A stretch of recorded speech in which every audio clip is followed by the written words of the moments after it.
বিশ্বনবী রাহমাতুল লিল আলামিন গভীর রজনীতে উম্মে হানি রাদিয়াল্লাহু তাআলা আনহার ঘরে শোয়া।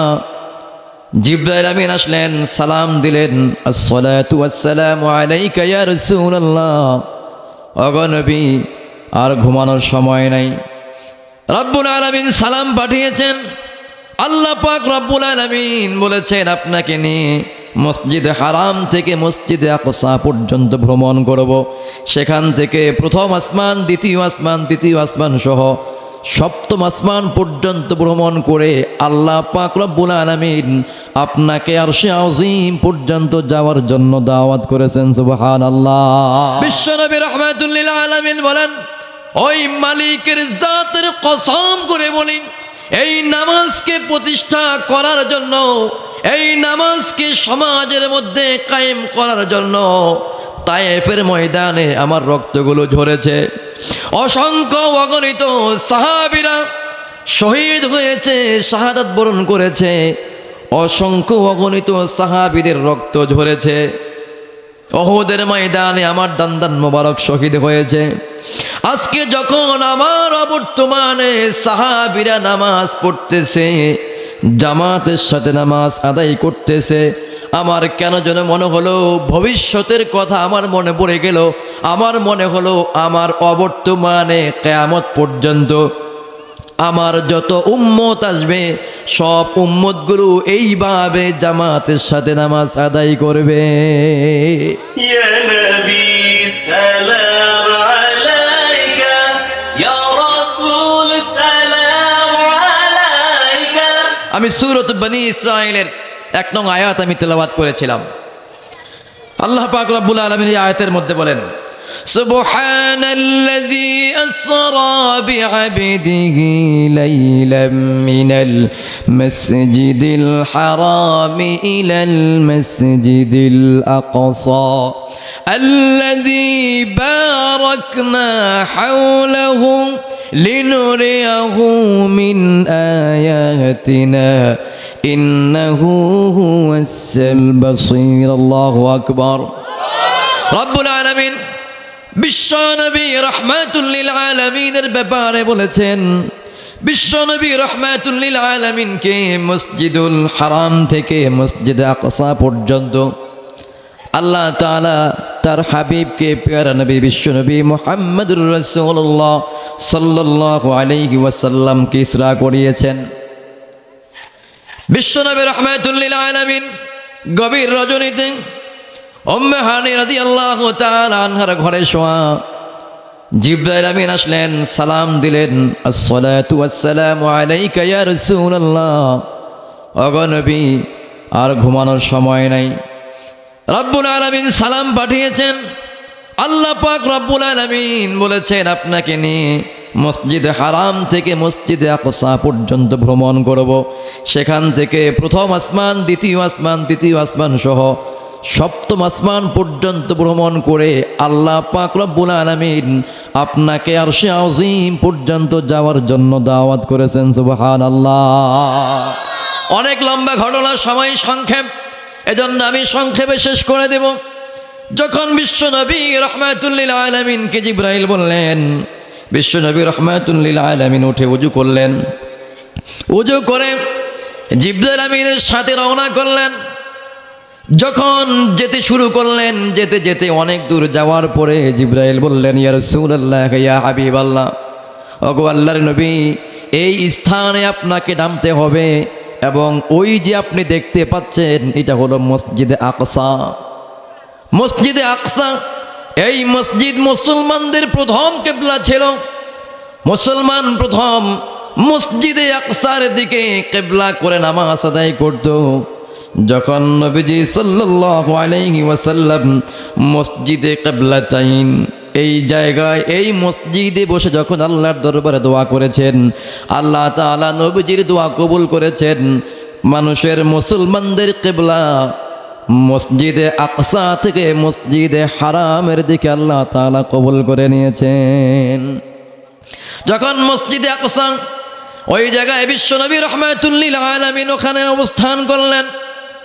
রব্বুল আলামিন বিশ্বনবীর সম্মানার্থে সব পয়গম্বরদেরকে আল্লাহ পাক রব্বুল আলামিন মসজিদ আকসার মধ্যে একত্রিত করে দিয়েছেন বলে সুবহানাল্লাহ। বিশ্বনবী রাহমাতুল লিল আলামিন জিবরাইল আমিনকে প্রশ্ন করলেন, ভাই জিবরাইল, এই মসজিদের মধ্যে গভীর রজনী এত রাত্রে এত মানুষ কোত্থেকে আসলো? জিবরাইল আমিন বললেন, ইয়া রাসূলুল্লাহ, ইয়া হাবিবাল্লাহ, নবী হে, এই মানুষগুলো কোনো সাধারণ মানুষ নয়। আজকে আল্লাহ পাক রব্বুল আলামিন আপনার সম্মানার্থে এই পৃথিবীর শুরু থেকে শেষ পর্যন্ত ঈসা পয়গম্বর পর্যন্ত যত নবী রাসূল পৃথিবীর জমিনে আল্লাহ পাঠিয়েছেন, আপনার সম্মানার্থে সব নবী রাসূলদেরকে আল্লাহ আজকে এখানে উপস্থিত করে দিয়েছে। সব নবীর সামনে দাঁড়িয়ে আপনি 2 রাকাত নামাজ পড়াবেন, সবার সামনে দাঁড়িয়ে 2 রাকাত নামাজ পড়াবেন, আর 2 রাকাত নামাজের মাধ্যমে সব পয়গম্বর আপনাকে নেতা বলে স্বীকৃতি দিবে বলে সুবহানাল্লাহ। ইসলামের দৃষ্টিকোণ থেকে হলো, যারা ইমামতি করবে সমাজের মধ্যে, যেই লোক মসজিদের ইমাম হবে, বিশ্ব নবী সাল্লাল্লাহু আলাইহি ওয়াসাল্লামের জামানায় এমনই ছিল।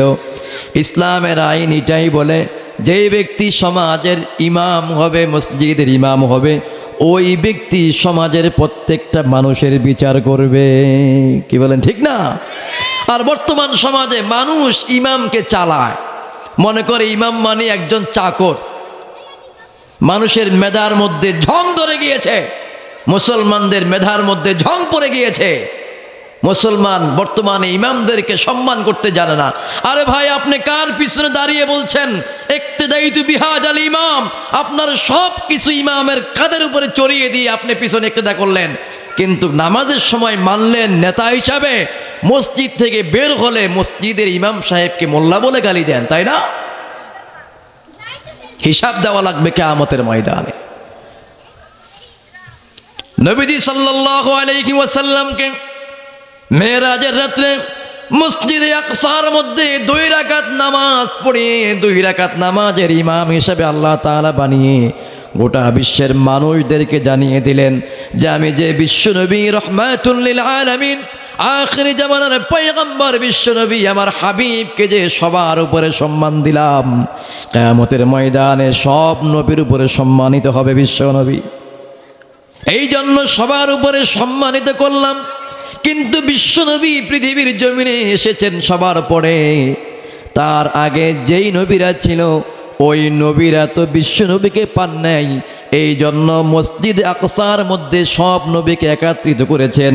সেখানে নবীজি 2 রাকাত নামাজ পড়িয়েছেন। সব পয়গম্বর নবীজির পিছনে ইক্তেদা করে নবীজিকে নেতা হিসাবে সেখানে ঘোষণা দিয়েছেন। প্রিয় ভাইরা আমার, নামাজ সমাপ্ত হয়ে গেল। সব পয়গম্বরদের সাথে মুলাকাত হলো, সাক্ষাৎ হলো। এবার জিবরাইল আমিন বললেন, ইয়া রাসূলুল্লাহ, ইয়া হাবিবাল্লাহ, চলেন এবার আমাদের ঊর্ধ্ব জগতে আসমানের দিকে যেতে হবে। জিবরাইল আমিন বিশ্বনবী রাহমাতুল লিল আলামিনকে নিয়ে চললেন। যখন প্রথম আসমানে গেলেন, প্রথম আসমানের ফেরেশতারা দাঁড়িয়ে নবীজিকে সম্মান জানালেন। স্লোগান দিয়ে দিয়ে নবীজিকে দ্বিতীয় আসমান পর্যন্ত পৌঁছাইয়া দিলেন। সুবহানাল্লাহ। দ্বিতীয় আসমানের ফেরেশতারা আবার নবীজিকে সম্মান জানালেন, তৃতীয় আসমান পর্যন্ত পৌঁছাইয়া দিলেন। এইভাবে প্রথম আসমান, দ্বিতীয় আসমান, তৃতীয় আসমান, চতুর্থ আসমান, পঞ্চম আসমান, সপ্তম আসমান পর্যন্ত এইভাবে জিবরাইল আমিনের সাথে বিশ্বনবী রহমাতুল লিল আলামিন সফর করলেন। সফর করার পরে যখন সপ্তম আসমানে গেলেন, জিবরাইল আমিন বললেন, ইয়া রাসূলুল্লাহ, ইয়া হাবিবাল্লাহ, ওগো নবী, আল্লাহর নামে কসম করে বলি, এই জায়গা থেকে যদি আমি একটু সামনে অগ্রসর হই, আল্লাহ পাক রব্বুল আলামিনের নূরের তাজাল্লিতে আমার 70,000 পাখনাগুলো জ্বলে পুড়ে শেষ হয়ে যাবে। এখান থেকে আমি আর যেতে পারবো না। সেখান থেকে আল্লাহ পাক রব্বুল আলামিন তার হাবিবকে আরশে আযীম পর্যন্ত নিয়ে গেলেন বলে সুবহানাল্লাহ। এবার বিশ্বনবীর সাথে কথোপকথন, আল্লাহ তাআলা নবীকে প্রশ্ন করে, হাবিব, যখন কোনো মেহমান বেড়াতে আসে, মেহমান কিছু নিয়ে যাওয়া সুন্নত, কি বলেন ঠিক না? কিছু নিয়ে যাওয়া কি সুন্নত? নবীজিকে বলে, হাবিব, আপনি আমার জন্য কি নিয়ে আসছেন, কি হাদিয়া নিয়ে আসছেন? এবার নবীজি বলেন, আত্তাহিয়াতু লিল্লাহি ওয়াসসালাওয়াতু ওয়াত-তাইয়্যিবাত। আমার সকল আমল, আমার শারীরিক আমল, মৌখিক আমল, যত ইবাদত বন্দেগী, আল্লাহ সব কিছু আজকে তোমার জন্য হাদিয়া নিয়ে আসলাম। সুবহানাল্লাহ। তখন আল্লাহ কি বলেছেন? আসসালামু আলাইকা আইয়ুহান নাবিয়্যু ওয়া রাহমাতুল্লাহি ওয়া বারাকাতুহু। আল্লাহু আকবার। এইভাবে কথোপকথন হলো। বিশ্বনবী রাহমাতুল লিল আলামিন জান্নাত ভ্রমণ করলেন, জাহান্নাম ভ্রমণ করলেন, আবার পৃথিবীর জমিনে চলে আসলেন। আসার পরে নবীজি যখন পৃথিবীর জমিনে আসলেন, আর যখন নবীজি পৃথিবীর জমিনে আসার পরে ঘরের সামনে আসলেন, নবীজি এইভাবে বর্ণনা দিলেন। যখন নবীজি সামনে আসলেন, দেখতে পেলেন উজু করে গিয়েছেন যেই পানি দিয়ে, ওই পানিটা এখনো পর্যন্ত গড়াগড়ি খেতেছে। বলে সুবহানাল্লাহ। ফজরের নামাজ বিশ্বনবী রাহমাতুল লিল আলামিন মসজিদে হারামে ফজরের নামাজ আদায় করলেন। আদায় করার পরে গত রাত্রির যেই মিরাজের ঘটনা, সেই ঘটনা বিশ্বনবী রাহমাতুল লিল আলামিন কাবার চত্বরে বসে, মসজিদে হারামের সামনে বসে এই ঘটনাগুলো শোনাবেন। তার আগেই আবু জাহেল এসে বললেন, ও মুহাম্মদ, প্রত্যেক দিন তো তুমি নতুন নতুন কথা শোনাও, আজকে কি এমন কোনো নতুন সংবাদ আছে নাকি, এমন কোনো নতুন ঘটনা আছে নাকি যেই ঘটনা তুমি আমাদেরকে শোনাবা? বিশ্বনবী রাহমাতুল লিল আলামিন বলেন, ও চাচা, আজকে এমন একটা নতুন ঘটনা আছে যেই ঘটনা শুনলে আপনিও আশ্চর্য হয়ে যাবেন। আবু জাহেল বললেন, মুহাম্মদ শোনাও। এবার নবীজি আমার সুন্দরভাবে বিস্তারিত সব ঘটনা খুলে বললেন। এবার আবু জাহেল বললেন, আমি তো সুযোগ পেয়ে গেলাম। এতদিন মনে করলাম আব্দুল্লাহর বেটা মুহাম্মদ বুঝি শুধু পাগল, আজকে তো দলিল সহকারে মানুষকে বলতে পারবো যে মুহাম্মদ পাগল হয়ে গেছে। বলে নাউজুবিল্লাহ। যখন নবীজির কাছ থেকে এই কথা শুনলেন, এক রাতে নবীজি মসজিদে হারাম থেকে মসজিদে আকসা পর্যন্ত ভ্রমণ করলেন। সেখান থেকে 7 আসমান ভ্রমণ করলেন, আরশে আযীম ভ্রমণ করলেন, জান্নাত জাহান্নাম ভ্রমণ করলেন। আবার মসজিদে হারামে এসে ফজরের নামাজ জামাতের সাথে আদায় করলেন। কিভাবে সম্ভব? এবার আবু জাহেল মনে মনে ভাবলেন, বিশ্বনবীর আব্দুল্লাহর বেটা মুহাম্মদ এইভাবে বলেছেন, এই লোকের যেই সকল কাছের মানুষগুলো যারা আছে, কাছের সাহাবী যারা আছে, আগে তাদের কাছে এই ঘটনাগুলো পৌঁছাই। একটা আশ্চর্য ঘটনা না? এত দূরের পথ, হাজার হাজার মাইলকে মাইল, এক রাতের মধ্যে কিভাবে সম্ভব? এবার আবু জাহেল চলে গেলেন হযরতে আবু বকরের কাছে। যাওয়ার পরে বললেন, ও আবু বকর, তুমি কি জানো তোমাদের নবী কি বলেছে? আবু বকর রাদিয়াল্লাহু তাআলা আনহু বললেন, ও আবু জাহেল, কি বলেছে আমাকে শোনাও। এবার আবু জাহেল সুন্দর করে ঘটনাটা খুলে বললেন। আবু বকর সিদ্দিক রাদিয়াল্লাহু তাআলা আনহু বললেন, আবু জাহেল, তুমি যেই কথাটা বলেছ, যেইভাবে তুমি বলেছ, আমার নবী কি সেইভাবে বলেছে? আবু জাহেল বললেন, হ্যাঁ, মুহাম্মদ যেইভাবে আমাকে বলেছেন ঠিক সেইভাবে আমি তোমার সামনে উপস্থাপন করেছি। বিন্দু পরিমাণ বাড়িও বলি নাই, আবার বিন্দু পরিমাণ কমিও বলি নাই। আবু বকর সিদ্দিক রাদিয়াল্লাহু তাআলা আনহু আবু জাহেলকে বললেন, ও আবু জাহেল, মুখ সামলিয়ে কথা বলবে। আমার নবীর নামে কোনো অন্যায়ভাবে কথা বলা যাবে না, আমার নবীকে অপমান করা যাবে না। যদি আমার হাবিব তার জবান থেকে এই কথা বলে থাকে, আমার নবী সত্য বলেছেন, বিন্দু পরিমাণ মিথ্যা হতে পারে না। মুফাসসিরিনে কেরাম লেখেন, যদি সাধারণ একজন দুনিয়ার কোনো মন্ত্রীর জন্য, দুনিয়ার প্রাইম মিনিস্টারের জন্য, দুনিয়ার রাষ্ট্রপতির জন্য, প্রধানমন্ত্রীর জন্য যদি সব মানুষের কাজগুলো স্তব্ধ করে দেওয়া যায়। যদি আপনার এখান দিয়ে প্রধান উপদেষ্টা যায়, দুই পাশে মানুষ দাঁড়াতে পারবে না, সকল প্রকার যানবাহনগুলো বন্ধ হয়ে যাবে, মানুষগুলো ঘর থেকে বের হতে পারবে না। কারণ হলো তার নিরাপত্তা। কি বলেন ঠিক কিনা? দুনিয়ার একজন মানুষের জন্য যদি পৃথিবীর সব গাড়িগুলো চলা বন্ধ হতে পারে, আল্লাহ পাক রব্বুল আলামিন তার দুস্থকে, তার হাবিবকে জমিন থেকে আরশে আযীম পর্যন্ত ভ্রমণ করাবেন। যে আল্লাহ তাআলার ওয়ার্ডারে আসমান চলে, জমিন চলে, চন্দ্র চলে, সূর্য চলে। আল্লাহ যদি বলে, ও চন্দ্র, আমি তোমাকে অর্ডার করলাম যেখানে আসো সেখানে স্তব্ধ হয়ে যাও। ওই সময় তোমাকে আমি অর্ডার করলাম যেই জায়গায় আসো সেকেন্ডের কাটা এদিক সেদিক করা যাবে না, স্তব্ধ হয়ে যাও। এটা কি সম্ভব কিনা বলেন? আল্লাহ যদি বলেন সব সম্ভব। আল্লাহ তাআলা তার হাবিবের সম্মানার্থে পৃথিবীর সব কিছু চলাফেরা স্তব্ধ করে দিয়ে আল্লাহ তাআলা নবীজির সম্মানার্থে সবগুলো স্তব্ধ করে দিয়েছেন। বলে সুবহানাল্লাহ। নবীজি এইভাবে সব ঘটনাগুলো খুলে বললেন। যখন সাহাবীরা নবীজির সামনে বসলেন, নবীজি আনন্দের সাথে বললেন, ও সাহাবীরা শোনো, রব্বুল আলামিন আমাকে তোমাদের জন্য একটা হাদিয়া দিয়েছেন। যখন নবীজি আল্লাহর দরবার থেকে আসেন, রব্বুল আলামিনের দরবার থেকে যখন আসবেন, নবীজি আল্লাহকে বললেন, মালিক, আপনি আমার উম্মতের জন্য, আপনার বান্দার জন্য কি হাদিয়া দিবেন? আমি যখন পৃথিবীর জমিনে গিয়ে বলবো আল্লাহ পাক রব্বুল আলামিনের দরবারে গিয়েছিলাম, আরশে আযীম গিয়েছিলাম, জান্নাত জাহান্নাম দেখেছিলাম, যদি আমার উম্মতেরা বলে আল্লাহ তাআলা আমাদের জন্য কি দিয়েছেন, ওগো মালিক, খালি হাতে কিভাবে যাব? আল্লাহ পাক রব্বুল আলামিন বললেন, হাবিব, খালি হাতে যাওয়ার প্রয়োজন নাই। আমি আমার বান্দার জন্য, আপনার উম্মতের জন্য আপনাকে 50 ওয়াক্ত নামাজ হাদিয়া দিলাম। কয় ওয়াক্ত? 50 ওয়াক্ত নামাজ হাদিয়া দিলাম।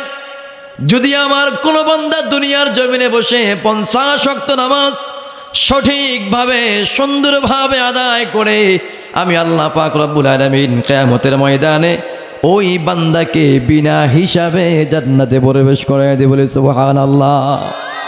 যখন বিশ্বনবী রাহমাতুল লিল আলামিন 50 ওয়াক্ত নামাজ নিয়ে পৃথিবীর জমিনের উদ্দেশ্যে রওনা করবেন, প্রতিমধ্যে আল্লাহর পয়গম্বর হযরতে মূসা আলাইহিস সালাতু ওয়াস সালামের সাথে দেখা হয়ে যাবে। মূসা পয়গম্বর বলবেন, ইয়া রাসূলুল্লাহ, ইয়া হাবিবাল্লাহ, রব্বুল আলামিনের দরবার থেকে আপনি যাচ্ছেন, আল্লাহ পাক রব্বুল আলামিন আপনাকে কি হাদিয়া দিয়েছেন? নবীজি আনন্দে চিত্তে বলবেন, আল্লাহ পাক আমার উম্মতের জন্য 50 ওয়াক্ত নামাজ হাদিয়া দিয়েছেন। কয় ওয়াক্ত? 50 ওয়াক্ত। মূসা পয়গম্বর বলবেন, হাবিব, আখিরি জামানার মানুষ, আপনার উম্মতগুলো এত দুর্বল হবে, 50 ওয়াক্ত নামাজ আপনার উম্মত আদায় করতে পারবে না। আপনি আল্লাহর কাছে চলে যান, আপনি আল্লাহকে বলেন আল্লাহ যেন নামাজ আরো কমিয়ে দেয়। যখন নবীজি আল্লাহর দরবারে আরজ করলেন, রব্বুল আলামিন 50 থেকে 5 ওয়াক্ত নামাজ কমিয়ে দিলেন। মূসা পয়গম্বর আবার পাঠিয়ে দিলেন, আবারও 5 ওয়াক্ত কমালেন। এইভাবে 5 ওয়াক্ত করে কমাতে কমাতে সর্বশেষ 5 ওয়াক্ত যেখানে এসে ঠেকলেন 5 ওয়াক্ত। 45 ওয়াক্ত নাই, 5 ওয়াক্ত আছে। কয় ওয়াক্ত আছে? 5 ওয়াক্ত। আল্লাহর পয়গম্বর হযরতে মূসা আলাইহিস সালাতু ওয়াস সালাম বলেন, হাবিব, আপনার উম্মতগুলো এত দুর্বল হবে, এত অলস হবে, 5 ওয়াক্ত নামাজও পড়তে পারবে না। আপনি আল্লাহকে বলে আপনার উম্মতের জন্য নামাজ আরো কমায়া নেন। নবীজিকে আল্লাহ দিতে চায় আর আপনি কমাইতে চান। আর পারবো না বলতে আল্লাহকে, আল্লাহ যা দিয়েছে তা নিয়ে চলে যাব। তখন আল্লাহ বলেছেন, হাবিব, আপনাকে 5 ওয়াক্ত নামাজ দিয়েছি, এই 5 ওয়াক্ত নামাজ নিয়ে আপনি দুনিয়ার জমিনে চলে যান। আপনার যেই উম্মত 5 ওয়াক্ত নামাজ সঠিকভাবে আদায় করবে, আমি আল্লাহ পাক রব্বুল আলামিন তার আমলনামায় 50 ওয়াক্ত নামাজ আদায় করলে যেই সওয়াব হতো, সেই সওয়াব আমি তার আমলনামায় দিয়ে দিব। সুবহানাল্লাহ। তো 5 ওয়াক্ত পড়লে কয় ওয়াক্ত পাওয়া যায়? আরো জোরে, কয় ওয়াক্ত? 50 ওয়াক্ত নামাজ। এই নামাজকে কায়েম করার জন্য, এই নামাজকে সমাজের মধ্যে প্রতিষ্ঠিত করার জন্য বিশ্বনবী কত আন্দোলন করেছেন, কত সংগ্রাম করেছেন, কত যুদ্ধ করেছেন, কি বলেন ঠিক কিনা? তায়েফের ময়দানে বিশ্বনবী রহমাতুল্লিল আলামিনের রক্ত ঝরিয়েছেন। উহুদের ময়দানে বিশ্বনবী রহমাতুল্লিল আলামিনের দান মোবারক শহীদ হয়েছেন। সারাটা জীবনভর বান্দার এই বিশ্বনবী রহমাতুল্লিল আলামিন তার উম্মতদেরকে আল্লাহ পাক রব্বুল আলামিনের বরত্বের কথা স্বীকার করার জন্য বলেছেন, নামাজ কায়েম করার জন্য বলেছেন। নিজে নামাজ পড়ো, আরেক ভাইকে নামাজ পড়ার জন্য উদ্বুদ্ধ করো। আমরি বিল মারুফ নাহি আনিল মুনকার, সৎ কাজের আদেশ করো, অসৎ কাজ থেকে মানুষকে বাধা প্রদান করো। সৎ কাজের আদেশ করতে হবে, অসৎ কাজ থেকে মানুষকে ফিরানোর জন্য যা করা প্রয়োজন সব কাজ করতে হবে। কে বলেছেন? আরো জোরে বলেন, কে বলেছেন? যদি আপনার চেষ্টায় একটা বেনামাজি মানুষ নামাজি হয়, একটা পথ ভোলা মানুষ সঠিক পথের দিশা পেয়ে যায়, যতদিন পর্যন্ত এই লোকটা সঠিক পথে চলবে, ভালো কাজ করবে, ততদিন পর্যন্ত আপনার আমল নামায় যিনি লিখে দিবেন তিনি কে? তো মানুষকে ভালো কাজের আদেশ করা যাবে তো ইনশাআল্লাহ? সৎ কাজের আদেশ দেওয়া যাবে তো ইনশাআল্লাহ? যদি আপনারা সমাজের মুরব্বীরা ঠিক হয়ে যান, এই দরিরাম শঙ্করের মধ্যে আর অন্যায় কাজ করার মতো কোনো সাহস মানুষ করতে পারে না। কি বলেন ঠিক কিনা? এই দরিরাম শঙ্করে কি হয় না হয় অন্তত আমি জানি। এই বাইতুন নূর, জামে মসজিদ, বুড়ি মসজিদ, এই 2 মসজিদের এলাকায় কি হয় না হয় আমার কানে আসে। আমি তো খুতবা দেই ওখানে, আমি জানি কে কার জমি ঠেলে খায়, কে কাকে ঠকায়, কে জুয়াখোর, কে গাঞ্জাখোর, কে হিরিন্সিখোর, এটা আমি জানি। জানার পরেও বলবো, তুমি জুয়া খেলো, অন্যায়ভাবে চলো, মসজিদে আসো, নামাজ পড়ো, নামাজ পড়ো, আল্লাহর কুদরতি কদমে সেজদায় পড়ে যাও। এই নামাজ তোমাকে এই সকল অশ্লীল কাজ থেকে ফিরিয়ে নিয়ে আসবে। কি বলেন ঠিক কিনা? এই নামাজের জন্য নবী কত কষ্ট করেছেন। ইন্তেকালের সময় নবীজি বান্দাকে, আল্লাহর বান্দাদেরকে, নবীজির উম্মতকে কত মুহাব্বত করেছেন, কত ভালোবেসেছেন। ইন্তেকালের সময় যখন নবীজি ইন্তেকাল করবেন তখনও মানুষকে নামাজের কথা বলে গিয়েছেন। নবীজি সাল্লাল্লাহু আলাইহি ওয়াসাল্লাম যখন ইন্তেকাল করবেন প্রচণ্ড মাথা ব্যথা নবীজির, কখনো জ্ঞান হারিয়ে ফেলেন, কখনো আবার হুঁশ ফিরে আসে। হযরতে আয়েশা সিদ্দিকা রাদিয়াল্লাহু তাআলা আনহা নবীজির পাশে বসা। নবীজির জন্য সাহাবীরা মসজিদে নববীর মধ্যে দীর্ঘ সময় নবীর জন্য অপেক্ষা করে, নামাজের সময় অতিক্রম হয়ে যাচ্ছে, এমন সময় সাহাবীরা কান্নায় ভেঙে পড়েছেন, কাঁদতে কাঁদতে বেহুশ হয়ে যাচ্ছেন। নবীজির হুঁশ নাই, বেহুশ হয়ে নবীজি পড়ে আছেন, প্রচণ্ড মাথা ব্যথা নবীজির। নবীজির অবর্তমানে নবীজির সাহাবী হযরতে আবু বকর সিদ্দিক রাদিয়াল্লাহু তাআলা আনহুর ইমামতিতে নামাজ দাঁড়িয়ে গিয়েছেন। নবীজি সাল্লাল্লাহু আলাইহি ওয়াসাল্লামের যখন হুঁশ ফিরে আসলো, আয়েশা সিদ্দিকা রাদিয়াল্লাহু তাআলা আনহাকে নবীজি প্রশ্ন করলেন, ও আয়েশা রে, মসজিদে নববীর মধ্যে কি হচ্ছে এখন? নবীজির প্রশ্নের জবাবে বলা হলো, ইয়া রাসূলুল্লাহ, ইয়া হাবিবাল্লাহ, সাহাবীরা কেঁদে কেঁদে বেহুশ হয়ে যাচ্ছে। আপনার জন্য দীর্ঘ সময় সাহাবীরা অপেক্ষা করেছেন। যখন দেখেছে আপনি বেহুশ হয়ে পড়ে আছেন, মসজিদে যাচ্ছেন না, সাহাবীরা কান্নায় ভেঙে পড়েছেন। আপনার আদরের সাহাবী, আপনার মুহাব্বতের সাহাবী হযরতে আবু বকর রাদিয়াল্লাহু তাআলা আনহুর ইমামতিতে নামাজ দাঁড়িয়ে গিয়েছেন। নবীজি বললেন, শোনো, মসজিদে নববীর দিকের দরজাটা খুলে দাও আর আমার মাথাটাকে উঁচু করে ধরো, মসজিদে নববীর দৃশ্য দেখতে চাই আমি। যেইভাবে নবীজি বিশ্বনবী রাহমাতুল লিল আলামিন বলেছেন সেইভাবে মসজিদ নববীর দরজাটা খুলে দেওয়া হলো। মসজিদে নববীর দরজা খুলে দিয়ে বিশ্বনবী রাহমাতুল লিল আলামিনের মাথাটাকে হালকা করে উঁচু করে ধরা হলো। বিশ্বনবী রাহমাতুল লিল আলামিন মসজিদে নববীর নামাজের দৃশ্যটা দেখতেছিলেন।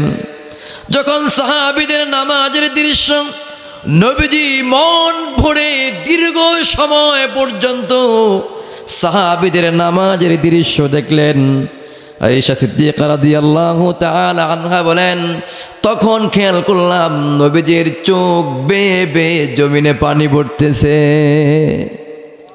প্রশ্ন করা হলো, ইয়া রাসূলুল্লাহ, ইয়া হাবিবাল্লাহ, নবী হে, আপনার অবর্তমানে সাহাবীরা জামাতের সাথে নামাজ আদায় করে, এটা তো আনন্দের বিষয়, আপনি কেন কান্না করতেছেন?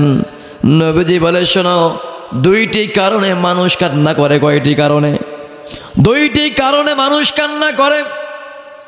এক হলো যখন মানুষ অতিরিক্ত ব্যথা পায়, মনের মধ্যে কষ্ট পায়, তখন মানুষ কান্না করে। আবার মানুষ যখন অতিরিক্ত আনন্দিত হয়ে যায়, অতিরিক্ত খুশি হয়ে যায়, তখন মানুষ তখনও কান্না করে। কি বলেন, ঠিক কিনা? বিশ্বনবী রাহমাতুল লিল আলামিন বলেন, ওই মালিকের জাতের কসম করে বলি, এই নামাজকে প্রতিষ্ঠা করার জন্য, এই নামাজকে সমাজের মধ্যে কায়েম করার জন্য তায়েফের ময়দানে আমার রক্তগুলো ঝরেছে। অসংখ্য অগণিত সাহাবীরা শহীদ হয়েছে, শাহাদাত বরণ করেছে। অসংখ্য অগণিত সাহাবীদের রক্ত ঝরেছে। উহুদের ময়দানে আমার দান্দান মোবারক শহীদ হয়েছে। আজকে যখন আমার অবর্তমানে সাহাবীরা নামাজ পড়তেছে, জামাতের সাথে নামাজ আদায় করতেছে, আমার কেন যেন মনে হলো ভবিষ্যতের কথা আমার মনে পড়ে গেল। আমার মনে হলো আমার অবর্তমানে কিয়ামত পর্যন্ত আমার যত উম্মত আসবে, সব উম্মতগুলো এইভাবে জামাতের সাথে নামাজ আদায় করবে। এই আনন্দে বিশ্বনবী সাল্লাল্লাহু আলাইহি ওয়াসাল্লাম কেঁদেছেন। নবীজি সাল্লাল্লাহু আলাইহি ওয়াসাল্লাম যখন ইন্তেকাল করবেন, ইন্তেকালের সময় কলিজার টুকরা সন্তানের কথা বললেন না, কলিজার টুকরা নাতি হাসান হোসাইনের কথাও বললেন না, তাদেরকে কোনো নসিহত করলেন না। নবীজি গোটা বিশ্বের মানুষদেরকে ডাক দিয়ে বলেছেন, ও আমার উম্মতেরা শোনো, আসসালাত আসসালাত আসসালাত ওয়া মা মালাকাত আইমানুকুম, ও উম্মতেরা, নামাজ নামাজ নামাজকে তোমরা ছেড়ে দিও না। এই নামাজের জন্য নবীজি ৬৩টা বছর পর্যন্ত পৃথিবীর জমিনে কাজ করেছেন, মানুষকে নামাজের দাওয়াত দিয়েছেন।